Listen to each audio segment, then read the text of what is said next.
ఆ చిన్న అవమానానికి నువ్వు అంతలా ఫీల్ అయిపోతున్నావే, ఆ చిన్న ఇబ్బందినే తట్టుకోలేక రగిలిపోతున్నావే. ఇదిగో నిన్ను రక్షించుకోవటానికి అంతకంటే మరి ఎక్కువ పడ్డా నేను, అంతకంటే ఎక్కువ అవమానాలు పడ్డాను.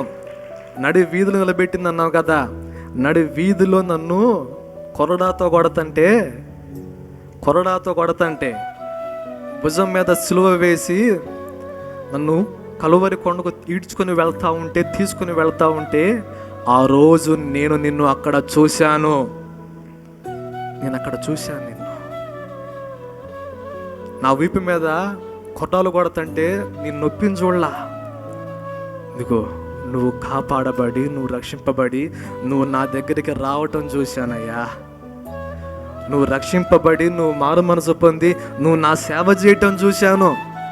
అందుకేనే ఆ నొప్పులు నాకేమనిపించలా, ఆ దెబ్బలు నాకేమనిపించలా, ఆ తిట్లు నాకేమనిపించలా, ఆ అవమానాలు నాకేమనిపించలా, ఆ ఉమ్ములు నాకేమనిపించలా. ఎందుకన్నా తెలుసా? అవి మొత్తం భరిస్తూ నేను నిన్ను చూసుకున్నానయ్యా అన్నాడు నా దేవుడు. దేవునికి స్తోత్రం.